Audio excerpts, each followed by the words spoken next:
चला आपण आज करूयात फ्लावर 65 किंवा फ्लावर क्रिस्पी। त्यासाठी आपण फ्लावर मोठ्या मोठ्या तुकड्यांमध्ये कट करून घेतलेला आहे। तो फ्लावर स्वच्छ पाण्यात एकदा धुवून घ्यायचा आहे। हे बघा आपण फ्लावर धुतला आणि तो स्वच्छ फ्लावर धुवून घेऊन आपण एका डिशमध्ये बाजूला काढू। फ्लावरमध्ये जो पण कचरा असतो तो स्वच्छ झाला पाहिजे म्हणून आपण तो फ्लावर एकदा स्वच्छ पाण्यातून धुवून काढलाय। फ्लावरचे तुकडे असे मोठे मोठे झाले पाहिजेत। इथं आपण पाण्यामध्ये तो फ्लावर उकळून घ्यायचा आहे। पातेलं ठेवलंय त्याच्यात थोडंसं आपण पाणी घालून घेऊयात। अंदाजे आपण पाणी घ्यायचंय। त्याच्यामध्ये आपलं चवीपुरतं मीठ टाकायचे म्हणजे फ्लावरला आपल्या टेस्ट आली पाहिजे म्हणून थोडंसं मीठ टाकलं। आता त्याच्यामध्ये आपण सगळा फ्लावर टाकून घेणार आहोत। फ्लावर आपला सगळा टाकून झाला। एक 5 मिनिटांमध्ये तो फ्लावर उकळणार आहे छान। पाण्याला एक उकळी आली की तो फ्लावर आपल्याला काढून घ्यायचा आहे। हे बघा आता एक 5 मिनिटात फ्लावरला उकळी आलेली आहे। पाण्याला उकळी आली की तो फ्लावर आपण काढून घेणार आहोत। एका डिशमध्ये आपण तो फ्लावर काढून घेतलेला आहे। तो फ्लावर थोडासा छान शिजला पाहिजे म्हणून आपण 5 मिनिटं तो उकळला पाहिजे। आता आपण इथं घेणार आहे 1 वाटी मैदा, अर्धी वाटी कॉर्नफ्लावर। आपल्याला जे बॅटर तयार करायचं आहे त्यासाठी त्याच्यामध्ये आपण घेणार आहोत तांबडं तिखट, 2 चमचे तांबडं तिखट, चवीपुरतं मीठ टाकणार आहोत आपण त्याच्यात। मीठ टाकून घेतलेलं आहे। अजून आपण त्याच्यामध्ये काळी मिरी पूड घेतलेली आहे। आता अजून आपण इथे लसूण थोडासा ओबडधोबड ठेचून घेतलेला आहे। एक 10-15 लसणाच्या पाकळ्या, थोडासा अद्रकचा तुकडा तो पण मी बारीक कट करून घेतलेला आहे। मिरची 2-3 मिरच्या बारीक कट करून घेतलेल्या आहेत। थोडीशी कोथिंबीर कट करून घेतलेली आहे ती आपण सगळी याच्यामध्ये घालून घेतलेली आहे। यानी सुंदर अशी टेस्ट येणार आहे आपल्या बॅटरला। आता याच्यात पाणी किती घालायचं आणि अजून याच्यामध्ये शेजवान चटणी आपल्याला घालायची आहे। तर ही शेजवान चटणी आपण 1 चमचा साधारण घेतलेली आहे। आता हे मिश्रण छान आपण हलवून घेऊ चमच्यानी।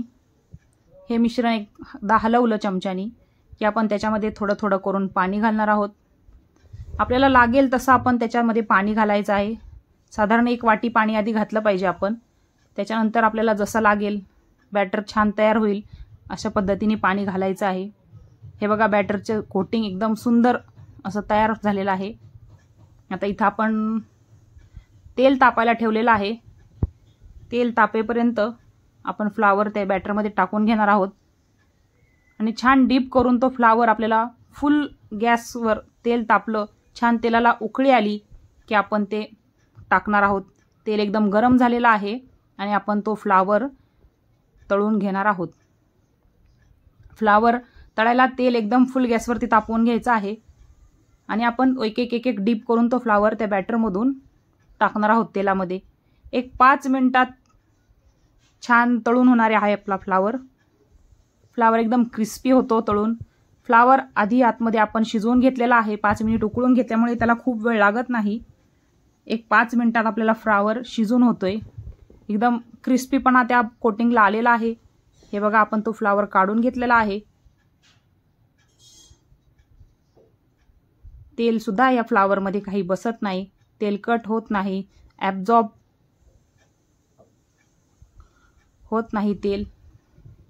याच्यामध्ये आपण थोडीशी कोथिंबीर घेतलेली आहे आणि थोडीशी कांद्याची पात गार्निशिंगसाठी घेतलेली आहे। हे बघा बघू शकता तुम्ही किती छान त्याला क्रिस्पीपणा आलेला आहे। आता आपली डिश ही तयार झालेली आहे। आपण ही डिश शेजवान चटणीसोबत सर्व करू शकतो। हे बघा आपण फोडून बघू शकतो फ्लावर सुद्धा छान शिजला आहे, कोटिंग सुद्धा क्रिस्पी झालेला आहे। आपण ते चटणीसोबत शेजवान चटणीसोबत सर्व करू शकतो। ही डिश ना एकदम सोपी झटपट होणारी डिश आहे। अगदी सामान सुद्धा कमी लागतं त्याला, फक्त मैदा, कॉर्नफ्लॉवर आणि थोडंसं मिरची, मीठ वगैरे। छान एकदम मस्त आणि झटकीपट होणारी रेसिपी आहे। खायला एकदम टेस्टी, सोपी, क्रिस्पी। थँक्यू। नक्की करून बघा रेसिपी।